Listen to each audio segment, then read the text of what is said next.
get into the gory details of what's happened so far this year. We'll start off with a headline issue in labor policy this year, the repeal of Michigan's decade-old right to work law.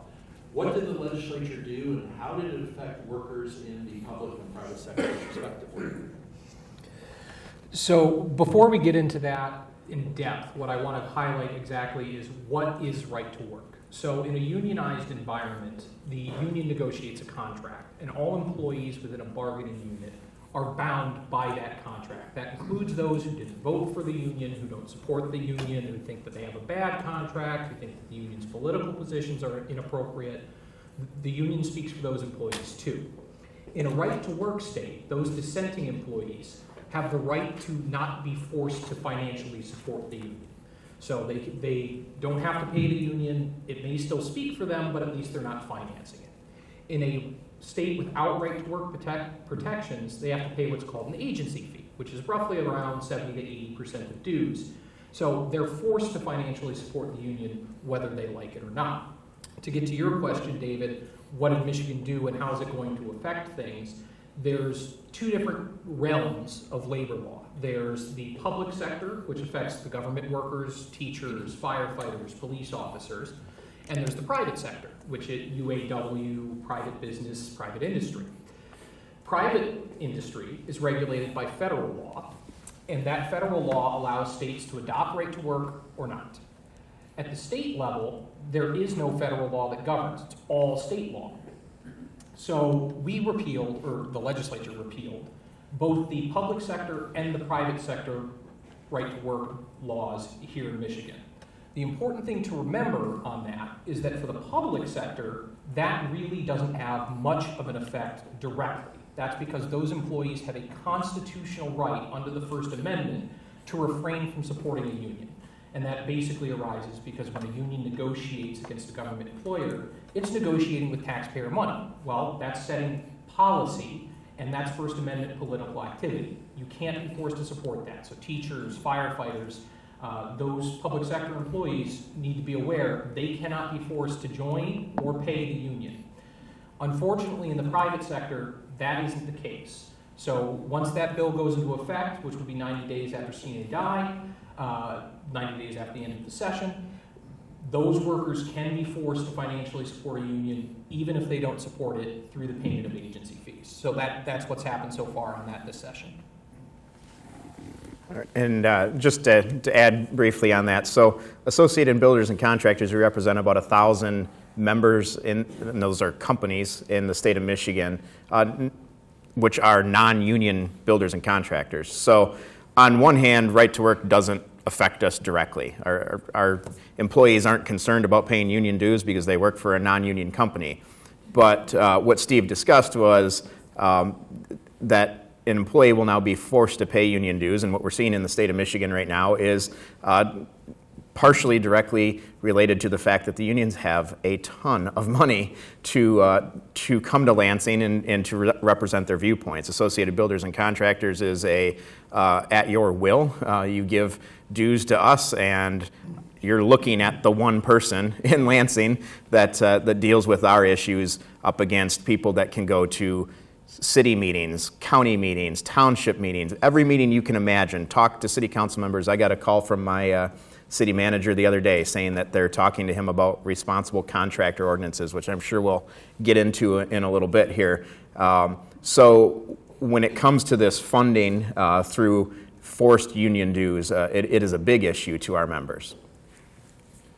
We have about 10 years worth of economic data to assess the impact of Michigan's right to work law against preceding periods when Michigan was a closed shop state, when unions could force someone to become a member against their will as a condition of employment. What does that data tell us? Well, it tells us two things. One, that right to work was remarkably good for Michigan and its economy, and that its repeal is likely bad. So we've looked 10 years before right to work, we've had 10 years since. We can compare the data and the numbers. So before right to work went into effect, the 10 years prior, we lost 120,000 people in terms of population. Since right to work, we've gained back 130,000. Job loss, we lost 380,000 jobs in Michigan in the 10 years before right to work. We've since gained back 155,000. It's actually more if you don't count the pandemic. Before the pandemic, we were up 440,000 jobs. When you look at growth in income, 10 years before right to work, it was less than 1%. And this is adjusted for inflation, by the way. Post right to work for 10 years, 22% income growth. So those are remarkably positive trends. They suggest that right to work was good for the people of Michigan and good for Michigan's economy. The problem that we're likely to see, in my opinion, is that the repeal of that is going to lead to stagnation at best and probably continued population loss, slower income growth, and the loss of jobs, to be honest with you. I love having the stat guy here. I don't have to worry about that. I'm going to let Steve keep being my stat guy, and then I'll talk a little more broad, big picture ideas on this. When I was working for the speaker last term in the policy office, the House Republican Policy Office, I worked with Mackinac Center on trying to find alternatives when it comes to economic development. And we were using a study that David brought to me that showed what are the top factors that a company looks at when they're moving to a state. And if you were in the legislature, you would believe that the top factor you look at is how much money the state's willing to throw at you, which is actually not on the top 10 list, but I believe right to work was either number 4 or number 5 on the list, along with affordable energy, infrastructure, shovel-ready sites, a whole list of other options in there. But I think it would shock most people, especially the legislature, to see those items listed there, particularly right to work. But obviously, we're reversing that in Michigan. We don't have reliable, affordable energy. We don't have a good infrastructure. And you see Michigan being left with the one option they have left, which is throw a bunch of money at it. And that isn't even working very well right now. It's costing us billions of taxpayer dollars to try to have one company come to Michigan. And I'm sure if you guys follow the Mackinac Center, you'll see the studies of how long those companies stay in Michigan after their incentives end. Well, and I'd like to jump on that as well. I think Michigan is doing a pretty poor job of communicating a clear message. So the governor is saying we're going to use these large economic development deals to attract business. Now, there's plenty of problems with that idea to begin with, but that's one message. The other message that we're sending through these labor policies that we're talking here is Michigan is closed for business. This is not an attractive environment to be an entrepreneur. Well, you've got that mixed messages. I think that at best that's just going to mean the economic development packages are going to get more expensive, and I don't think they're going to get any more effective. Yeah, to kind of bring the economic development point back around, I believe with all the money that's gone out in the grants to the large employers, the headline Eco-Devo deals, almost all of them have been to companies that already have unionized workforces. The one notable exception being the Goshen plant, which has the Chinese Communist Party ties and is more of a geographic national security play. So, Shane, one of the other things the legislature did in the first half of this year is they brought back prevailing wage. What will that do, and what effects will that have on government construction projects? Yeah, well, ABC's motto is, we're for free enterprise and merit shop. So obviously we don't support the government telling us what wage to pay people. And from the union perspective, it's strictly to make their bids more competitive with our bids. Now, it's interesting because we just talked about right to work bringing back a lot of jobs to Michigan, and I think if you've looked around, you've seen the construction industry doing quite well, other than its inability to find workers who haven't come back to Michigan yet. But a lot of ABC members will tell you, I don't like it. I don't like this situation where the government's forcing us to do it, but economically, Michigan has grown where a lot of us are already paying prevailing wage to keep employees and to have in place. So this narrative out there from the union side or from the left that we need to make sure we pay people a fair wage. Well, Michigan's already solved that with pro-economic growth policies like right to work. Our construction industry is growing, and our wages have gone up under policies of repealing prevailing wage and having right to work in place. But now you also see the federal government has put out new rules on the Davis-Bacon Act within the last couple weeks. That is to, as Kamala Harris put it, we're giving everybody a raise. well, I think everybody in this room is probably pretty scared when the government says they're giving everybody a raise. They're just basically fiddling with the numbers to make sure that prevailing wage goes higher now. I think that there's a boldness out there with what's happened with UPS, and you see other union negotiations going on where they're getting very bold right now. But prevailing wage is, in concept, it's not something we love, but we'll get in shortly. We'll be talking about issues that go even further than this. This is for us. It's a fairness issue, a competition issue. Let us win a job on our merit. But they're going to take steps further than this, where we will struggle to even bid jobs at that point. Let alone at just bidding at the same wage, we will struggle to even be able to bid. While the labor committees in both the House and Senate have been very active this year, they have not been the only legislative committees that have advanced union priorities. Steve, can you hit some of the other?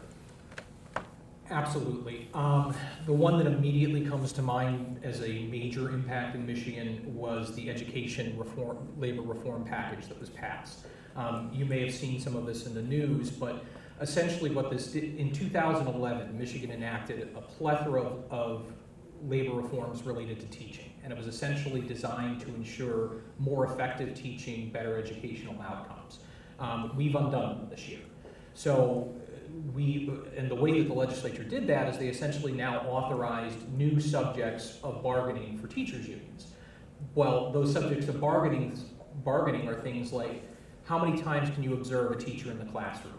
How do you evaluate a teacher? How do you discipline a teacher who's not performing well? How do you move a teacher to a different job category, or even terminate that teacher if they're failing to be effective? Well, now all of those things are on the table, and we know what that looks like from back before 2011. It made it less accountable, it made it more difficult for administrators to do their job, and it made it more expensive. There's also packages out there that would allow for automatic payroll deductions for school employees. Well, that is just, the U.S. Supreme Court has said that is a government subsidy of the union. It's just acting as the union's bill collector. When you look at this package as a whole, I think you're going to see that it's not likely to improve educational outcomes, and it's only going to make education less accountable and more expensive. Dave, if we could take a step back to prevailing wage for 1 second. I think it's important to point out as these things, we're talking pre-2011, post-2011, now they're going back to where we were, but they're putting a lot of different things in these bills that give teeth to the bills and that give the ability to file anonymous complaints. I don't know if you guys know how many classifications for prevailing wage there are in the state of Michigan, but it's thousands and thousands and thousands of classifications for prevailing wage, which means that mistakes are made. Well, if mistakes are made now, you can go to jail for it under new prevailing wage laws, where they didn't have the same teeth to it. They didn't have the same ability to have anonymous complaints with no repercussions if that complaint was totally frivolous. It's on the employer to prove that they didn't do it. There are provisions in bills that say the employer is not even allowed to talk to the employee who made the complaint to even understand where it came from. So there are a lot of little things being added to these bills that are going to be very serious on the repercussions when somebody makes a mistake. Well, I'm correct. I think I'm thinking about the same bill. Maybe I'm not. If I recall, that bill also provides a finder's fee for the complainant, and it doesn't even have to be about the complainant's job. So if I see this action in a workplace, this misclassification of somebody as an independent contractor versus a worker, it doesn't even have to be me. I can just claim it for somebody else. There's no repercussions if I'm wrong about that complaint. I think they opened the books on the employer for 3 years to go back to see if it's happened to anybody else. There's a finder's fee for that person who initially reported it, and there's massive fines and as you said, criminal penalties for the employer themselves. And I think there's even a private lawsuit cause of action in there. Right, and the new budget funds multiple positions in the department to be able to track these cases down. This isn't something they're never going to get to. They are funding significantly large amounts of employees to come into the labor department to be able to follow up on these complaints. One of the bills that I found most disturbing as I was reviewing them this year was Senate Bill 169, which passed the Senate on a party line vote back in June. Steve, can you talk a little bit more about what that one would do? Yes, so Senate Bill 169 is particularly troublesome from a privacy perspective. What that bill requires is public employers, within 30 days, I believe it's 30 days of your hire, and then every 90 days for their entire workforce, to provide the union with certain information, including your home address. Now, if your home, but it's not just your home address. That bill could allow for your home phone, your home email address, and your home address. It's not just the work material anymore. And there's been congressional testimony in front of U.S. Congress where unions have visited somebody's house during an election 5 times and wouldn't stop coming until they said they were going to support the union and signed a card indicating as such. There's been instances where organizers have threatened to report agricultural workers to Immigration, Customs, and Enforcement if they don't support the union. There's been instances where people are told that their children will be taken away, or their tires will be slashed. So when we start talking about public employees having their personal information, not their work information, handed over to the union, you're handing over a lot of potentially coercive power, and that's a really scary thing. Steve, you double as the center's lead on open records issues, and the Mackinac Center has long published a database of Michigan government employee salaries. How does the information that would be available to the unions under Senate Bill 169 differ from what the Mackinac Center requests, compiles, and publishes? Well, there's quite a few ways, but I think the biggest highlight is we don't look for personal information. We don't get home addresses, we don't get phone numbers, we don't get emails. We get the employee's name, their position, and where they work. So we don't have any personal information. It's all public information from the public employer themselves. We FOIA request it. We don't get it automatically. It's not every 90 days. So it's a pretty significant difference in kind, because we're not talking about coming into your personal life. We're talking about what you do for a living and how much you make to do it. The unions have been major funders of Democratic Party and progressive policies for decades, and it appears as though the recipients of those contributions are trying to tilt the playing field this year further in favor of the unions. What are some of the bills in the process that would do that? Well, there's 2 that I find really, really troubling. One is House Bill 4234, and this is a campaign finance bill, and I promise not to bore you with all of the specific details of campaign finance. But the bottom line is this. Right now, it's a level playing field. If a corporation wants to donate to a PAC or form a campaign committee or support a candidate, they do so on the same playing field as a union is supposed to under Michigan campaign finance law. 4234 changes that. It gives unions special privileges. It gives them special reporting requirements.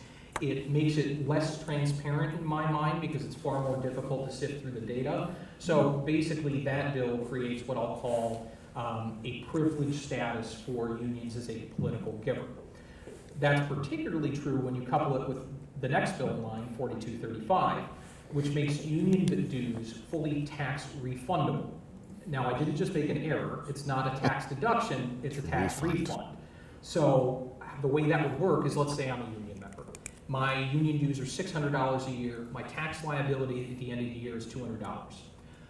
Under this plan, I would simply get a check from the state of Michigan for the $400 difference. It is a direct taxpayer subsidy of the full amount of union dues. You can see why I'm particularly concerned about that bill. That is a game changer, and that would lead to a lot more money in politics supporting those candidates' causes. No state in the country has a refundable tax credit for 100% of union dues. There are some that do like a small percentage, but none as ambitious and as egregious as what's been proposed here. I think California is the closest at 30%. We would be at 100%. The labor committees are also making a big push this fall on independent contractor issues and questions about misclassification of workers. What's been proposed, and what would that mean both for contractors and consumers? Well, there's been a large package of bills introduced that the business community refers to as the independent contractor bills, meaning 1099 employees, gig workers. All you really need to know about this is that it's basically what California passed. I just heard somebody say California doesn't matter. Well, we're passing California laws. It's what California passed minus the 120 carve-outs that California made. So it's actually stricter than what California passed, and it is my understanding California has 120 carve-outs in the law and is working on 60 more, and there's a citizen referendum against the package bills in California. They're even willing to admit in California this package of bills is completely detrimental to businesses. And it basically will restrict anyone who is a 1099 worker through definition. They change, I think it's like a 20-point system now, and they change it to this, what they call the ABC test, which was also not ABC, Associated Builders and Contractors, is a bad ABC. It's structured off of, what did Joe Biden call their package? The PRO Act? The PRO Act. It's structured off of what was put out there in the PRO Act that I have never seen such a large coalition of businesses come together to oppose a bill package. There are lobbyists that I didn't know existed coming out of the woodwork, whether it's translators and Uber and Lyft and Grubhub and DoorDash. Think of all of these different businesses that work on a 1099 system. Now, the premise of the bill is that these people, the system's being taken advantage of, so these people don't have to be paid benefits, and they can be just cut off at any time and mistreated, and it's a workers' rights issue. But the fact of the matter is, when you think about Grubhub, DoorDash, a lot of these other opportunities, this is something that somebody chooses to do additionally on the side to make some extra money, or to a mother who wants to have some flexibility in earning income after hours, after their husband comes home, or a contractor who just doesn't want to be pinned down to one company and wants to be able to bounce around and have that flexibility. There are so many different reasons why somebody would want to do this, but we have a package of bills presented in Michigan that is basically saying all of it is an abuse of the worker, and we need to stop it. And it will be detrimental to businesses across the board. I believe, was this the bill package, even the UAW put a card in against this, or was that the temporary workers package? I think there may be a couple union groups on this one too that use independent contractors as well, though, that are even saying, hang on a second, not so sure about this. Well, and to put this problem into a little bit of perspective, people have looked and surveyed independent contractors, 1099 employees, and said, hey, are you happy with your current arrangement? Over 80% of them are. I mean, this is being treated as if this is some nefarious plot to trap workers and get them away from benefits, but the vast majority of them are hugely in favor of these kinds of things. On the topic of unions recognizing when legislation goes too far, I saw last week that the Michigan Education Association, the biggest teacher union in Michigan, has come out against the 100% refundable tax credit, recognizing that, oh, this is going to slaughter the money for school spending. So, Shane, you've identified in our conversations the Fair and Open Competition in Governmental Construction Act as essential to your members and the work they do. House Bill 4231 proposes to repeal that. What would that mean for the construction industry and for Michigan residents more broadly? Yeah, so the Fair and Open Competition in Governmental Construction Act sounds like a great thing to get rid of, right? Fair and open competition. Well, we're trying, the leadership is trying to get rid of it right now. This passed in 2011 in the legislature, and it outlaws what is called a project labor agreement on a government-funded construction project. A project labor agreement is a collective bargaining agreement. So if your county was to build a new library, and if this bill wasn't in place, if this gets repealed, and that county decides that we think a project labor agreement is a great thing and we're going to require you to sign a project labor agreement in order to build the library, that means any contractor and subcontractor that works on that library has to sign a collective bargaining agreement. Well, let's think for a second, what's part of a collective bargaining agreement? Well, it's placement of employees, apprentices. So we're at a community college that has an apprenticeship program.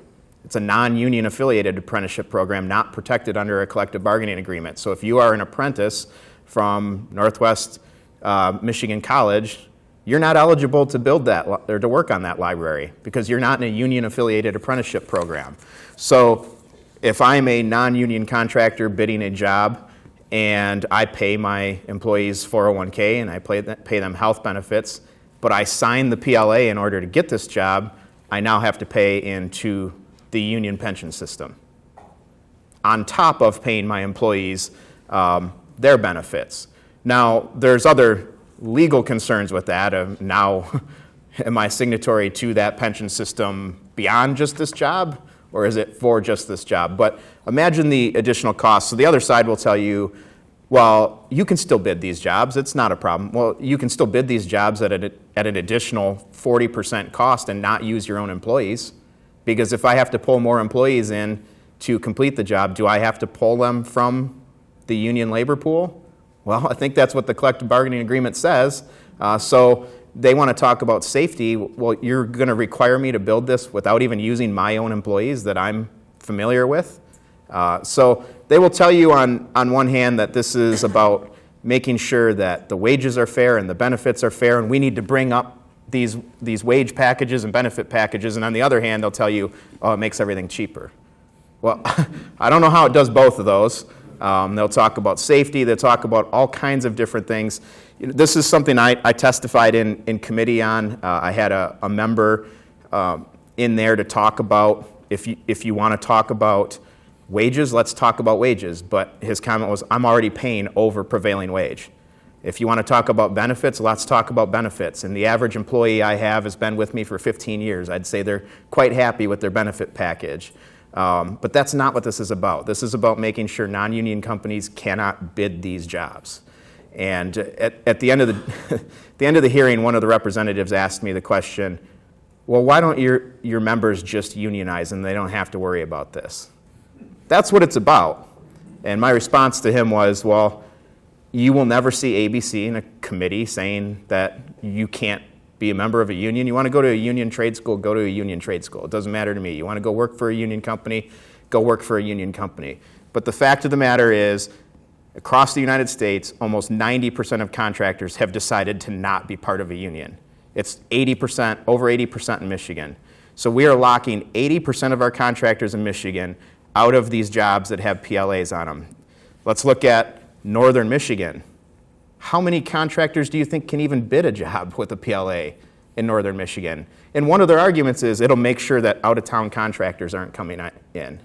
It's going to do exactly the opposite. I live in Port Huron. We are just outside of the Metro Detroit region, and I guarantee you every contractor building a job with a PLA in Port Huron will be from Detroit, not Port Huron. Steve, the Local Government Labor Regulatory Limitation Act, another very confusingly named law, has also been proposed for appeal through HB 4237. What's the importance of that one? Sure. So right now, the Local Government Limitation Act is what I'll call it, restricts local government from enacting certain ordinances that are more strict than what we have at the state level. So this is things like prevailing wage, minimum wage, wages and fringe benefits, leave time, hours of work, those sorts of things right now your local city, township, county can't regulate. This would remove all of those restrictions. And that's going to be problematic for a number of reasons. One is simply compliance. If I'm operating in, let's say I'm a franchisee and I operate in Traverse City, Ann Arbor, and Detroit, I'm going to have three completely different sets of rules, all of which I have to follow. Well, not only is that difficult from a red tape perspective, but it's expensive from a legal one to make sure that you're in compliance with all of those things. The other thing that it does is it creates a patchwork of regulations that are going to lead to completely inconsistent results throughout the state. So if I cross the border into, let's say, Ann Arbor, I may have to provide 6 weeks paternity, 12 weeks maternity leave, whereas if I step across the border the other way, I may only have to provide whatever the state provides. So we're really creating this system where it gets very, very complicated, very, very expensive, and the incentive structure for businesses will be, let's go with whatever the harshest one is, whatever the most difficult one to satisfy, which is going to drive up cost everywhere in the state, because having one uniform system, even if it's the one that is most expensive to implement, may in fact be easier and cheaper than trying to tailor to each municipality. All right, we have a stack of question cards here that I'll get to in a few minutes, but we've got a couple questions left for our speakers before I get into them. So it's just kind of one last opportunity. If something that they're saying has sparked a thought on your part, please write it on the question card and one of our staff will bring it up to me. I know that we've gone through a lot of different issues and bills already. Are there others that you're looking at that our audience ought to keep their eyes on? There's two for me. One is the school privatization bills. So right now, a lot of schools, 70% of schools will contract out for food services, janitorial services, or transportation services. So your buses, your cafeteria services, and your janitorial service. That wasn't always the case in Michigan. It used to be, when this was subject to bargaining, that those were all positions that had to be filled with union labor. And schools were prohibited from contracting out. Well, that changed. The Michigan legislature made that a prohibited subject. And schools overwhelmingly have adopted it, and they've stuck with it consistently. I think since 2015, around that 70% number has remained relatively firm. What that shows us is that the private market can provide the same quality, or at least equal quality, if not better quality services, for a lesser expense. Well, if that goes away, you're going to get the services will still exist. I can't comment whether they'll be the same quality or not. That remains to be determined. But they're going to be more expensive, which means more money going to the schools, more taxpayer dollars that are necessary for no meaningful improvement to educational outcomes or even educational environment. So that's one that has me concerned. Another one that has me concerned is a healthcare package that regulates nurse staffing in particular most heavily. If adopted, this would require hospitals to hire a ton of new nursing staff that they may not need to operate. I mean, they're operating now, but if they do have to hire all this staff, that's going to drive healthcare costs up through the roof, and that's, those are already pretty significant costs. I don't think we need any more expensive healthcare here in Michigan.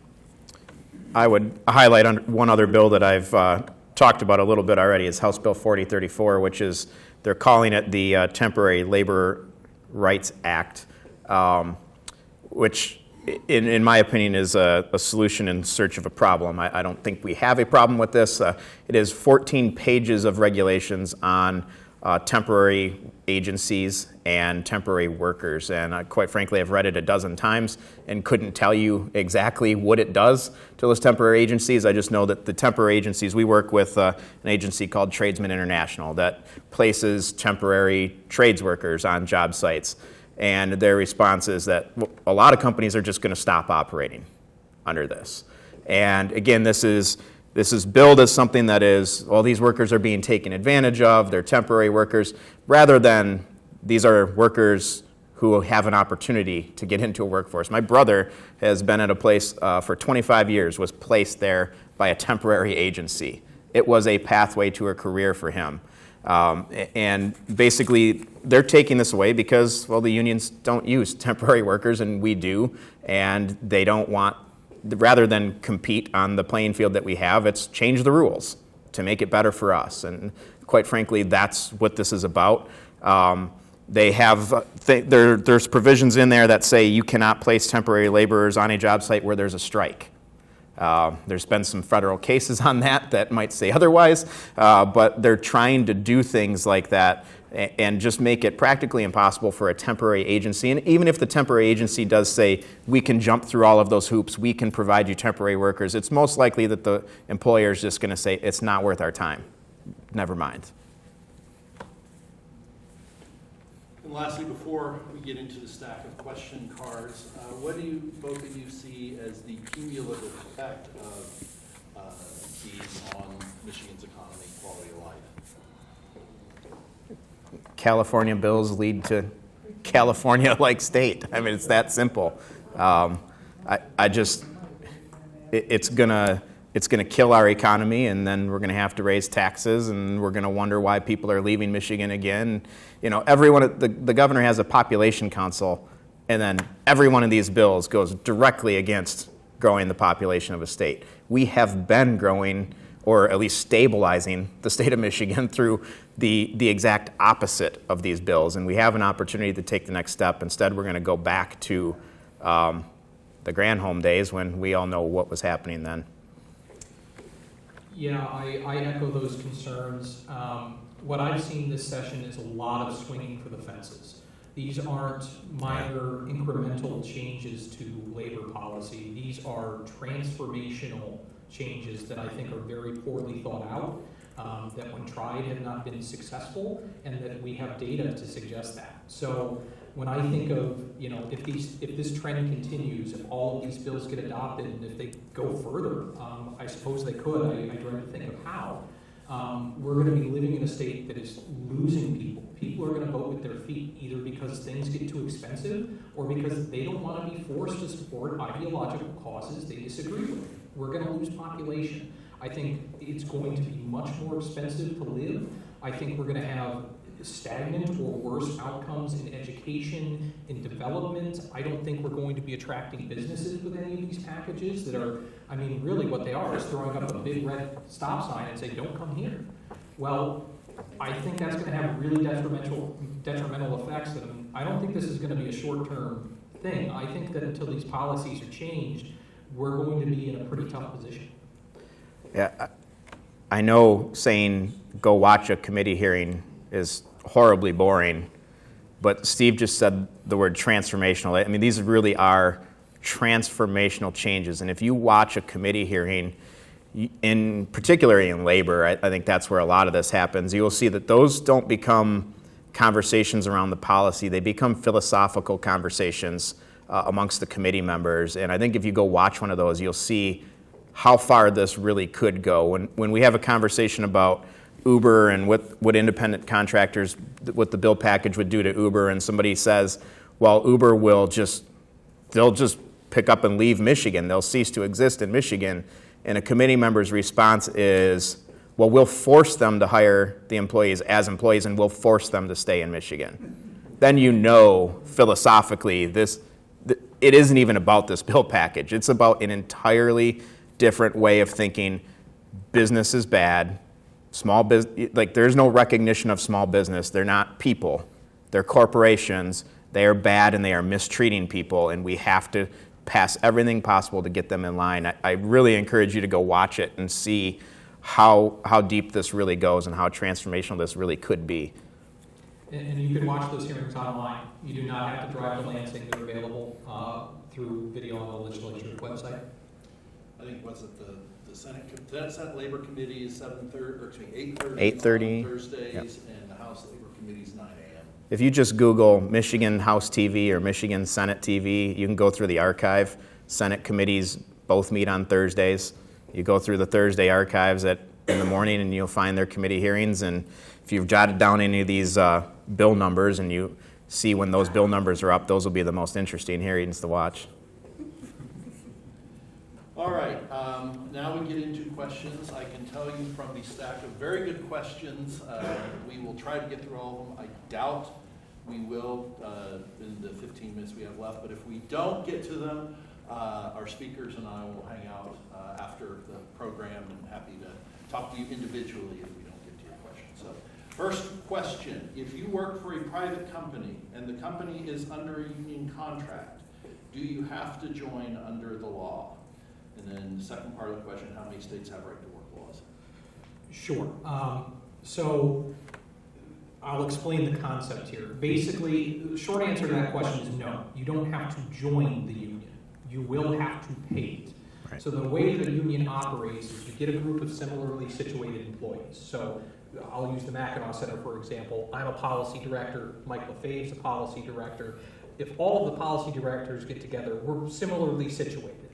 That creates what's called a collective bargaining unit, a group of employees that all have roughly similar interests.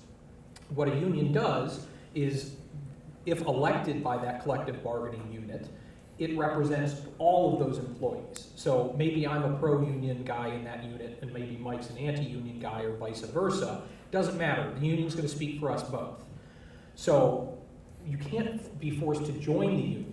But because you're a member of that collective bargaining unit, you will be forced to pay the agency fees to the union. You just aren't a full member. Shane, does prevailing wage only apply to companies doing business with the state or local government? That, yes. Now, they have made attempts to creep beyond that that were not successful in this latest bill that passed, and I would assume they will come back and try again. Basically, the one attempt was to tie prevailing wage to any job that receives state funding, so MEDC funding, brownfield funding, which is an incredibly large number of jobs, of private jobs, that some sort of state funding touches. So they made an effort to do that. It got pulled out of the bill at the last minute and was not successful, but I would expect to see, if they continue this boldly, that they will make another attempt to tie prevailing wage to any private job that receives any sort of state funding or assistance. I'll let either of you decide to jump in first on this one. Are union dues used for campaign contributions? Where do unions get the money used for campaign contributions for candidates and ballot questions? Go ahead. Strictly speaking, dues are not, dues maybe. It depends on what you're talking about. So public sector, remember, everything is political, so dues are used for political activity. Now, if you're talking campaign finance and campaign funding, those are usually separate. But the way that is defined is essentially the union looks at its books and says, okay, what has been lobbying activity? What has been political activity? Direct campaign contributions will be separated out, but it's the union that decides how to classify its spending for that year. If you're an employee, you don't have to pay for the political activity, but it's very difficult to challenge the union's determination on what counts as political activity. So it's a complicated answer. Strictly speaking, no, the dues aren't directly going, but money is also a fungible commodity. The more of it you have in one account, the more easy it is to spend out of another. So it's a little bit complicated. I hope that answered some of that question. With the repeal of right to work, will unions have a harder time in organizing with employers who don't currently have unions? I don't know that it makes organizing more difficult, although I suppose it does. So there's been a couple of union organizers in the South who have specifically said, we like right to work laws because we can go to an employee and say, hey, look, you don't have to join the union, but do you want to at least let your fellow employees vote on the issue? In a right to work state, it may become more difficult to organize because employees know they're going to be forced into that union, well, not into the union, but forced to pay the union if they end up allowing for a union vote. It could be more difficult to organize, but unions are very good at organizing. They spend a lot of time and a lot of money making sure that they understand how to win these elections. And increasingly what we've seen is employers simply go along with it. So when I say a union election, you're probably thinking much like a presidential election. You have a secret ballot. Nobody knows how you voted. You put a check on yes or no and walk out of the booth and everything's okay. But a lot of companies, especially big companies, the automakers are one of them, have what's called neutrality agreements. So they won't oppose union organizing, and all the union has to do then is collect cards from 51% of employees that say, yep, I want the union to represent me. Well, those are collected in public, they're collected in front of your colleagues, your friends, and the union rhetoric on this is, hey, these guys aren't team players, they are not, supporting you in the workplace, they're trying to freeload. I mean, there's an immense amount of pressure here, and so, yes, I think it's more difficult to organize, but at the same time, the unions are ready for that.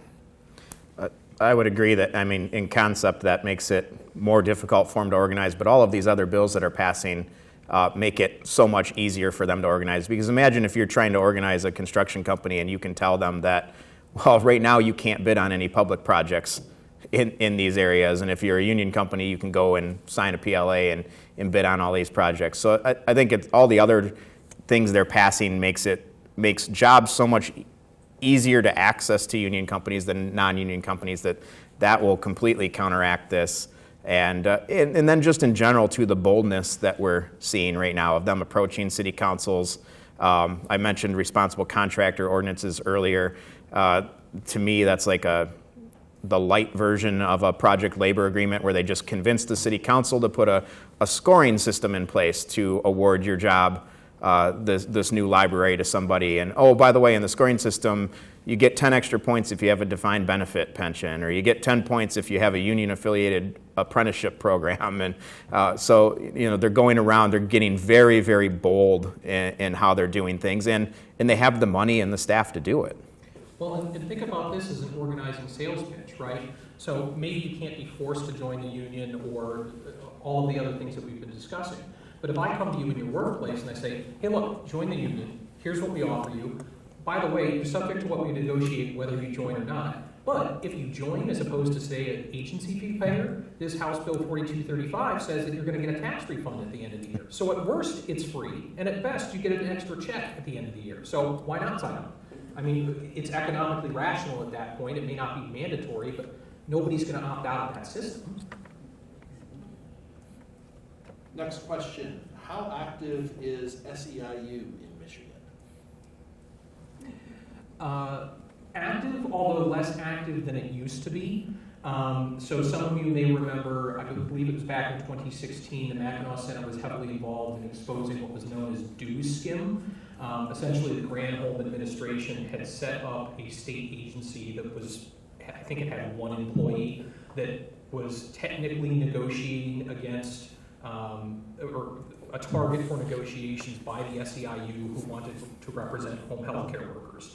So the people and home daycare workers, people who would take care of sick family or otherwise sick members, the SEIU essentially unionized them, even though the employer that they're working for is a sick person, usually a family member, and then bargained against the state. That was kind of the high watermark of the SEIU in Michigan. Once that got exposed, and once through both litigation and legislation, that the ability to do that was removed.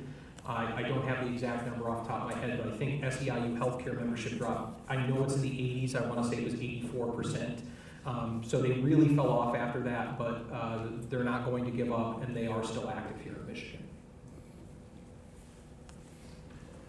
A union worker paying union dues, can they state that their dues be not used for a certain political party, and list how much the dues are used for candidates? The candidate issue is going to be separate because it's essentially going to be a checkoff for the union PAC, usually. But no, they have no ability to regulate how the dues are used. Once the dues are paid, it goes into the union's account, and the union leadership gets to choose. So if I'm, let's say I'm a Republican, I'm in a union that supports a Democrat, I can't say you can't use any of my money to, lobby for, well, a better example is there's a bill I hate. Let's say it's any one of these bills, and I'm in the union, I can't say to the union, you can't use my dues to lobby against or lobby for this bill. It's up to the union at that point. Okay, you pretty much have to organize and find every other right-thinking person or member who holds your views and oust the board of your local. Yeah, and there's a problem with that too, right? So maybe, your argument was essentially, hey, look, you would then have to organize within the union and, have an election to overturn leadership, have a different perspective on things. The problem is that most of the people who are in a unionized environment who don't like what the union's doing are agency fee payers because they're opting out of the ideological part of the union's activity. Well, that's noble, but that also usually deprives you of the right to vote in union elections, to vote in union contracts. So by taking a principled stand, which by all means do it, it's a good thing to do, it locks you out of the ability to check the union, even if you have enough people who could overturn an election, which is usually not the case. Probably more of a comment than a question for both of you to respond to. Regarding the 1099 proposed changes, gig workers will pay more in taxes with this law change. They will be in a worse personal position financially. I would tend to agree. The taxation question I'd have to look at specifically, but that wouldn't surprise me. I think the scarier thing to me is I don't know that there will be gig workers if this goes through. I think it just kills the entire industry. I agree with that, and I think even if there was some way I guess you could still do it. I think a lot of the people who just do 2 hours on Wednesday night and Friday night just quit doing it. So of course it puts them in a worse financial position because the side gig that they have to make some extra money is gone now. Yeah, I mean, California's a perfect example of this when they adopted this test. They had to carve out the trucking industry and do it quick because it was going to kill trucking. They carved out Uber and DoorDash and Lyft. But when this went into effect, freelance journalists were laid off in droves because they'd work out of California, but they were subject to this testing. Uber and Lyft both actually did threaten to pull out of California, and they were ready to do so. I think it was like 6 days before their deadline of, we're just going to shut down the app in California. We're going to say, anybody with a California internet address, you're out. They were ready to do that until a court, I think, issued an injunction 6 days before it was going to go into effect. I mean, this isn't speculative. We know what these companies will do, and they're just going to say, we don't want to do business here.